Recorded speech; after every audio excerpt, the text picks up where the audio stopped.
नमस्कार, मैं हूं रत्ना और आप देख रहे हैं सी न्यूज़ भारत। आए रुक करते इस खबर की ओर। बालोद जिले के गुरूर विकासखंड के ग्राम पंचायत पेंडरवानी में आदर्श सतनामी समाज ने 2 दिवसीय पंथी नृत्य गायन प्रतियोगिता और सम्मान समारोह का आयोजन किया। यह कार्यक्रम संत शिरोमणि गुरु घासीदास जयंती के अवसर पर 18 से 31 दिसंबर तक मनाए जाने वाले उत्सव का हिस्सा था। कार्यक्रम में मन के एक समान का नारा देते हुए संत घासीदास जयंती का महत्व समझाया गया। पंथी नृत्य प्रतियोगिता में कुल 10 प्रतिभागी पंथी पार्टियों ने हिस्सा लिया, जिसमें कुछ महिला प्रतिभागियों ने भी अपनी कला का प्रदर्शन किया। वहीं रात्रिकालीन कार्यक्रम नाचा गम्मत के माध्यम से सांस्कृतिक मनोरंजन भी प्रस्तुत किया गया। उद्घाटन समारोह में मुख्य अतिथि के रूप में उमेश रात्रि, मुख्य कार्यपालन अधिकारी जनपद पंचायत गुरूर और अध्यक्ष भानु प्रताप बंजारे, एसडीओ जनपद पंचायत गुरूर मौजूद रहे। विशेष अतिथि के रूप में ग्राम पंचायत पेंडरवानी के सरपंच त्रिलोकी राम साहू, व्यास नारायण साहू, इंजीनियर सत्यवान साहू, पूर्व सरपंच कुंजलाल साहू और कुलेश्वर बंजारे स्टेशन मास्टर मौजूद रहे। वहीं समापन समारोह के मुख्य अतिथि के रूप में तारिणी पुष्पेंद्र चंद्राकर, अध्यक्ष जिला पंचायत बालोद और अध्यक्षता में सुनीता संजय साहू, अध्यक्ष जनपद पंचायत गुरूर मौजूद रहीं। विशेष अतिथि के रूप में चंद्रिका यशवंत गंजीर, सभापति तेजराम साहू, लक्ष्मी अशोक साहू, नरेश साहू, टूकेश्वर पांडे, गजेंद्र साहू सहित समाज के सभी पदाधिकारी और सदस्यगण मौजूद थे। समारोह समाज और ग्रामवासियों के सहयोग और सक्रिय भागीदारी के साथ बड़े ही शांतिपूर्ण और उत्साहपूर्ण माहौल में संपन्न हुआ। जेल में हमारे जीवन के रास्ता सफल नहीं है। हमला आने वाला समय में ये सब चीज में सुधार करना है। और आप सब लोग तो ये कार्यक्रम के बधाई दे रहे हो, ज्यादा नहीं बोलो। अपन तरफ से मैं बहुत बड़े नेता न हो, आप मन के दर्शन करे पर आ रहे हो, आप मन के दर्शन लाभ हो गए, मैं बहुत धन्य हो गए। ये कार्यक्रम में आपके गांव में 4-5 साल से लगातार आता हूं मैं यहाँ, और यहाँ आना मोर यहाँ धर्म पत्नी जिला भी रही से, लेकिन वह गुरूर में एक कार्यक्रम में व्यस्त है, तेगर कारण में यहाँ हूँ। और अपन तरफ से 1001 रुपया सहयोग राशि आप सब लोग प्रदान करता हूँ। धन्यवाद। जय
और सत्य के चलने वाले अपने जीवन में क्या क्या किया है, उन सबको हमको जानने सुनने का अवसर मिलता है।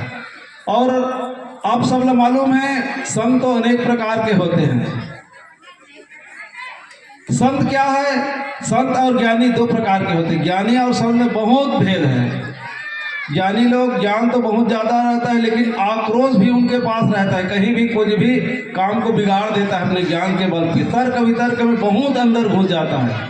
लेकिन संत महात्मा में कोई ज्ञान किसी प्रकार का, कोई घमंड, द्वेष, राग द्वेष सबको भूलकर ब्रह्ममय हो जाता है। ब्रह्म ही सत्य ही ब्रह्म है, और ब्रह्म के रूप में ज्ञानी को जाने जाते हैं। ऐसे ब्रह्म ज्ञानी के रूप में संत महात्मा होते हैं। और गुरु घासीदास जी के बारे में, गुरु घासीदास जी तो ऐसे संत हैं, गृहस्थ के संत हैं। घर परिवार में रह के, घर में रह के जिन्होंने सत्य धर्म का पालन किया, जो त्याग किया,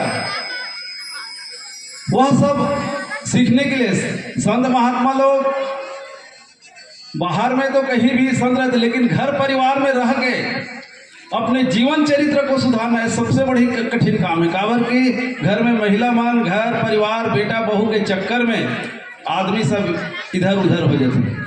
लेकिन गृहस्थ के संत गुरु घासीदास बाबा, कबीरदास साहब के लगभग वाणी सब एक समान मूर्ति पूजा का बहिष्कार करें। मूर्ति पूजा का बहिष्कार के मतलब वो नहीं, आत्मा और परमात्मा को जोड़ा है उसने। हमारे शरीर पंच तत्वों का यह जो बना शरीर, पांचों तत्वों का ये बना शरीर में पूरे ब्रह्मांड भगवान हम हर युग में जन्म ले हैं, लेकिन कलयुग में संत के रूप में जन्म ले हैं। चाहे हम गुरु घासीदास बाबा ने देखन, चाहे कबीर साहब ने देखन, चाहे राधा स्वामी ने देखन, आज हम गुरु के चरण में जाबो तबे हमारे जीवन के उद्धार होई। हम कोई भी गुरु मानन ओकर बताए रास्ता पर चलबो और हमारे जीवन मनुष्य जीवन है। जब तक हम गुरु के शरण में नहीं जाबो, जब तक हम गुरु नहीं बनाबो, ये हमार मनुष्य जीवन है तरे नहीं। तो हमला हमार मनुष्य जीवन ला पार लगाए बर, ए भाव सागर ला पार लगाए बर हमला गुरु के शरण लेना है और ओकर बताए रास्ता पर चलना है। तो हमार ए मनुष्य जीवन है बड़ अनमोल है, हमने यूं ही नहीं गंवाना है मनुष्य जीवन ला। काबर ए जन्म हमला 84 लाख योनि भटके हैं तब ये मनुष्य के जीवन हमला मिले है। तो ये हमार मनुष्य जीवन है अनमोल हवे नहीं अपन बताओ। तो ये मनुष्य जीवन ला हमला इसने व्यर्थ नहीं गंवाना है, हमला सत्य के मार्ग में चलना है। हमार माँ बाप हमला जो शिक्षा दे थे और सत्य के राह पे चलना है, अपन परिवार ला साथ लेके चलना है, अपन माँ बाप लगे नाम ला रोशन करना है। और हमारे बेटी बेटा मन ला भी मैं कहना चाहता हूँ कि आप मन हर क्षेत्र में आगे बढ़ो, चाहे शिक्षा के क्षेत्र में आगे बढ़ो, चाहे खेल के क्षेत्र में आगे बढ़ो, चाहे राजनीतिक क्षेत्र में, चाहे सामाजिक क्षेत्र में, आप मन हर क्षेत्र में आगे बढ़ो और अपन माँ बाप के नाम ला रोशन करो। तभी आप आज हमारे गुरु घासीदास बाबा जो अपन वाणी से कहे मनखे एक समान, ओह तबे सार्थक होही और हमार गाँव आज एक साथ मिट के रही तो हर समस्या के निवारण होई। बालोद छत्तीसगढ़ से सी न्यूज़ संवाददाता रमेश कुमार चेलक की रिपोर्ट। पंथी नृत्य प्रतियोगिता और सम्मान समारोह ने न केवल सतनामी समाज की सांस्कृतिक विरासत को सहेजा, बल्कि ग्रामीण समुदाय में सामाजिक एकता और उत्साह का भी संदेश दिया। इस रिपोर्ट में फिलहाल इतना ही। देश और दुनिया की तमाम बड़ी खबरों के लिए देखते रहिए सी न्यूज़ भारत।